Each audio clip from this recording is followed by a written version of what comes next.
أشهد أن لا إله إلا الله. أشهد أن لا إله إلا الله. أشهد أن لا إله إلا الله. أسألك رضاك والجنة ونعوذ بك من سخطك والنار. Assalamualaikum warahmatullahi wabarakatuh. Salam jumpa kembali untuk seluruh sahabat-sahabat YouTuber, sahabat media, serta para pemirsa dan seluruh para penggemar, para pendengar setia di seluruh tanah air Indonesia, di Jakarta, Jakarta Selatan dan sekitarnya, maupun sahabat-sahabat negara tetangga kita di luar negeri sana. Semoga senantiasa kita tetap dalam lindungan Allah Subhanahu wa taala. Bersamaan bulan suci Ramadan ini, saya pribadi juga tak lupa pula mohon maaf lahir dan batin untuk Anda semua, baik disengaja maupun tanpa sengaja dalam tutur kata. Mohon dimaafkan, mungkin ada sejengkal kalimat-kalimat yang kurang berkenan di hati Anda.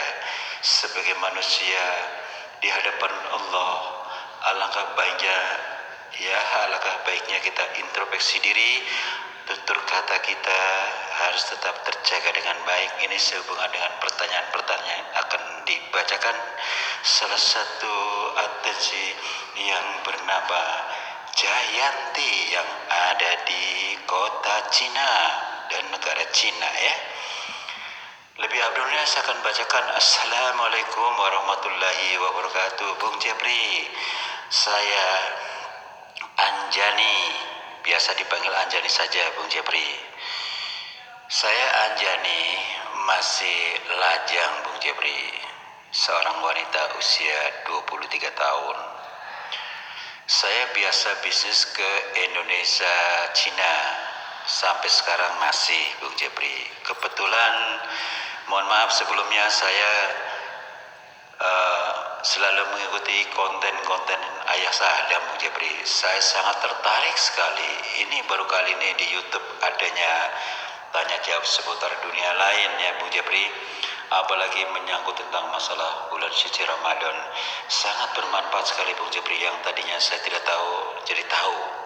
Ya mohon maaf Bung Jepri karena saya kurangnya masalah hukum-hukum yang ada.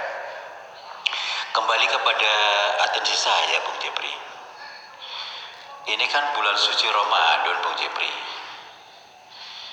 Saya bagaimana caranya menghindari teman-teman yang suka mulutnya sember, suka seronok, sekalipun bercanda Bung Jepri ya. Tapi mungkin karena udah terbiasa mereka ya, kalau bicara itu suka ngaco. Ya barangkali kalau cuma bercanda Bung Jepri, itu kalau ngomong gimana ya Bung Jepri, saya mau ngomong jadi gak enak Bung Jepri.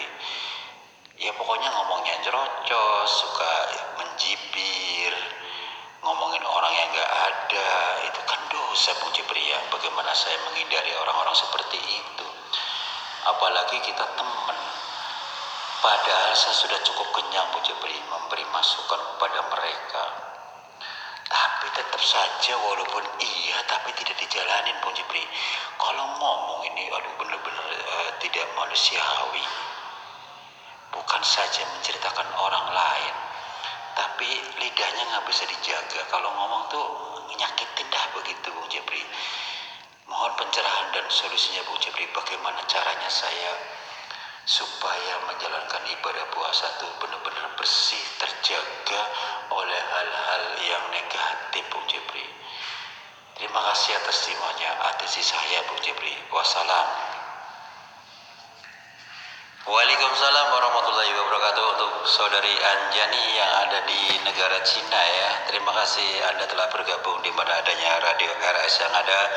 Barangkali Anda sempat waktu itu tugas di Jakarta ya, jadi Anda mendengarkan acara kami di mana adanya Radio RS yang ada di channel Assalam.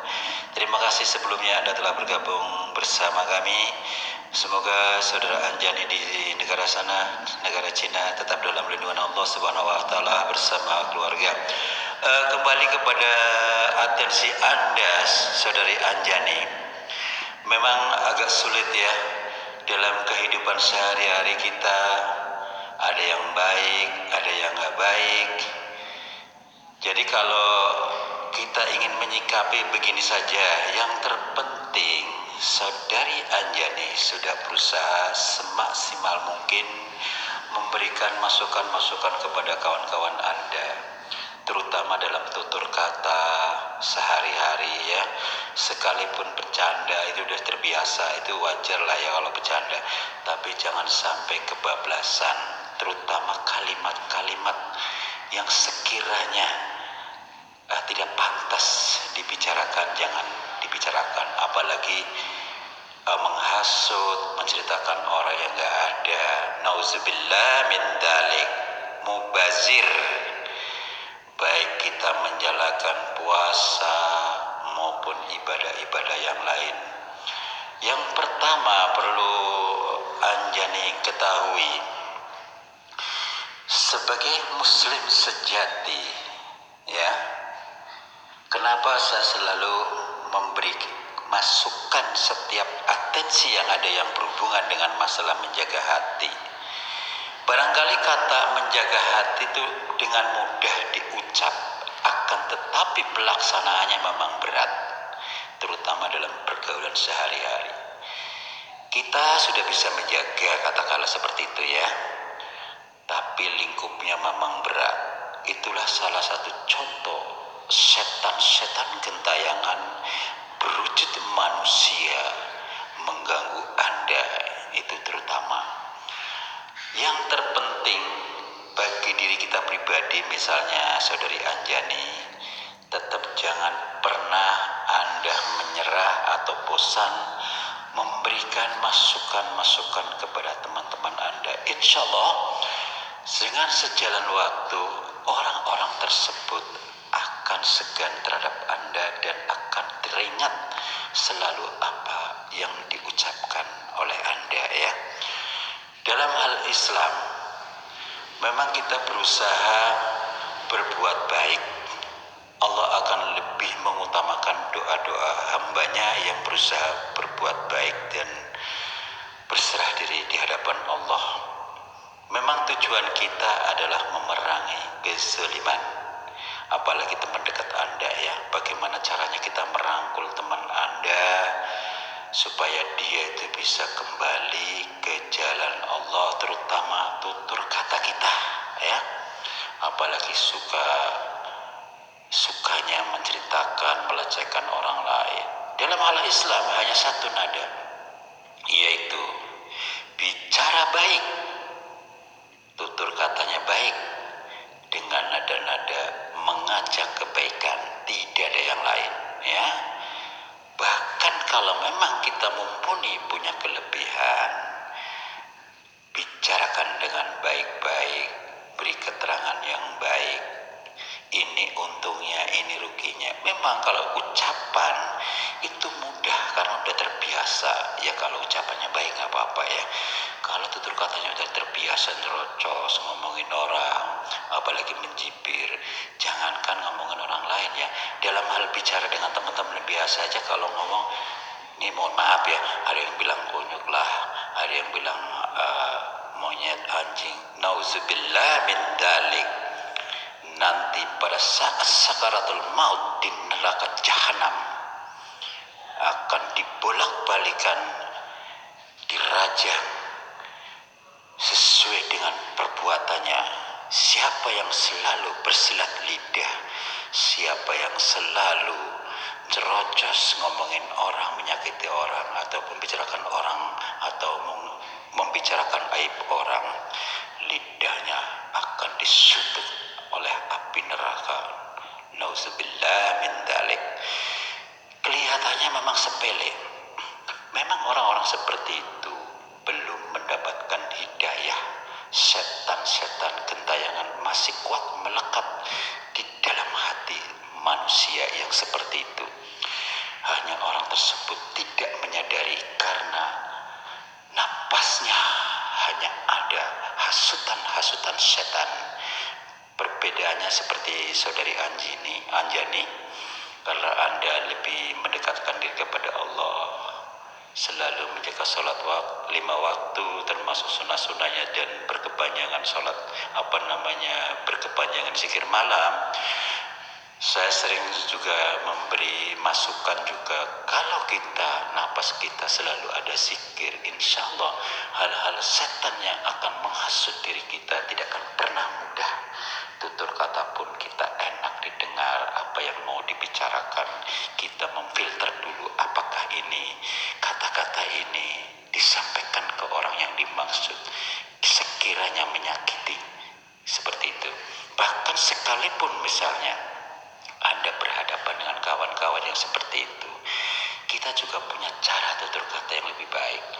Jadi kita memberikan satu contoh untuk mereka dari tutur kata, sikap kita, perilaku kita. Itu sudah salah satu contoh ya. Insya Allah mereka akan segan pada saatnya, namanya manusia.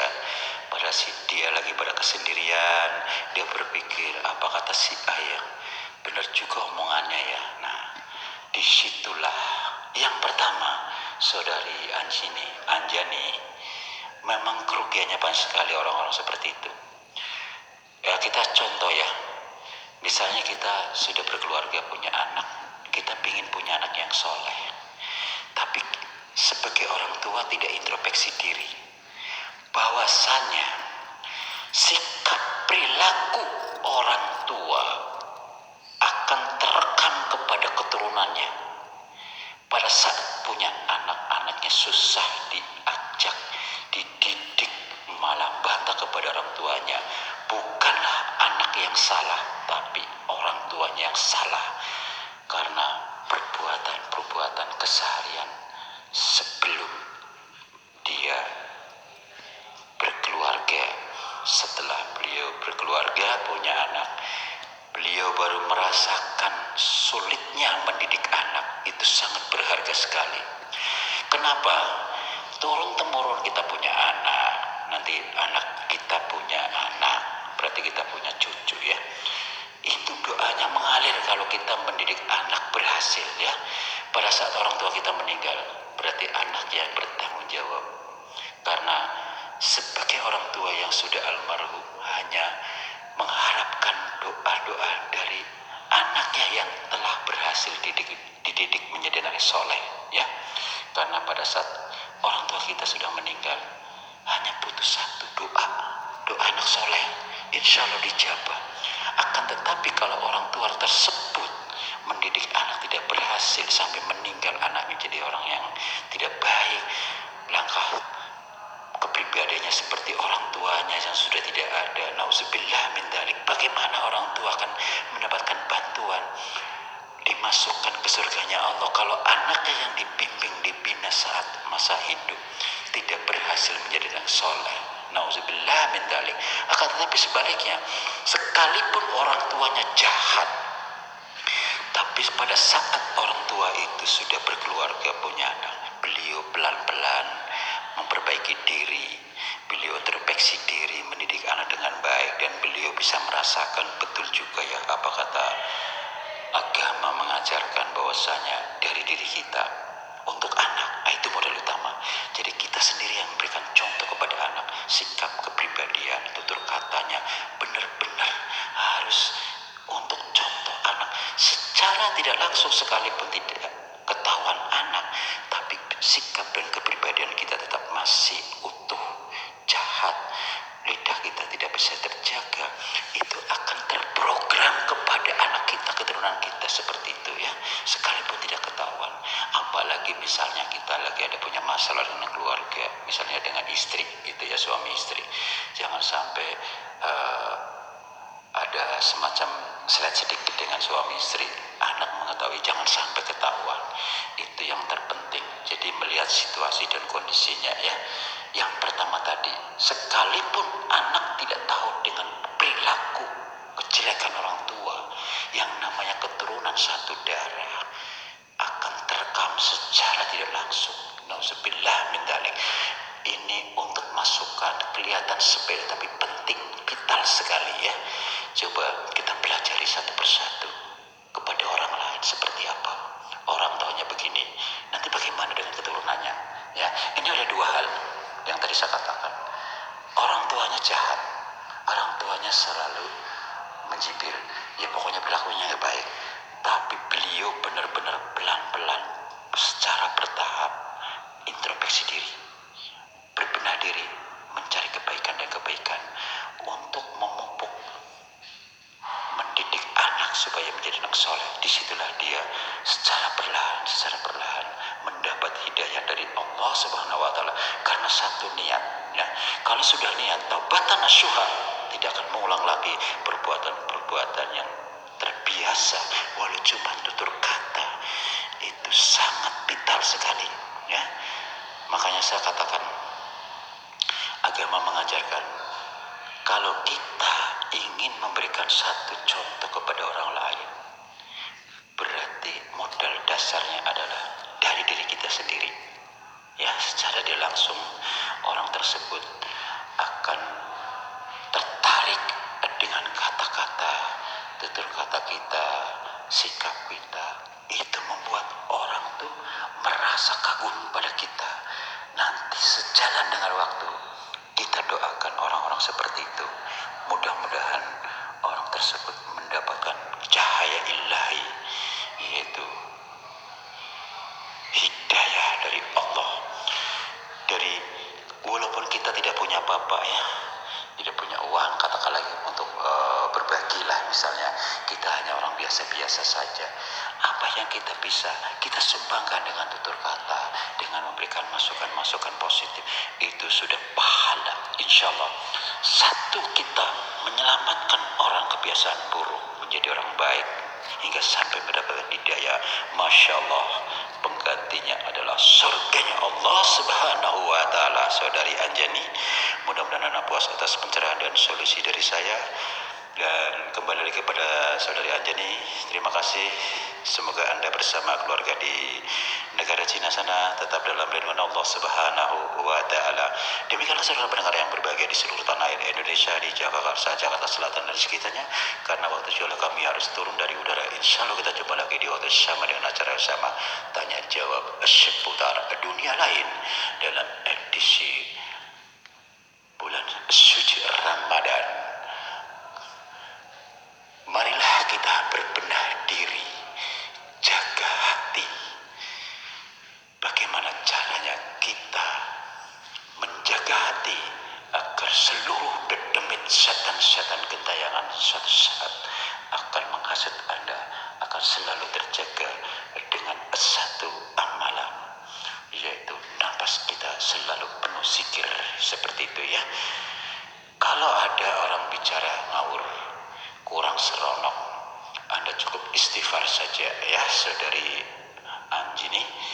Anjani, mudah-mudahan Anda paham maksud saya.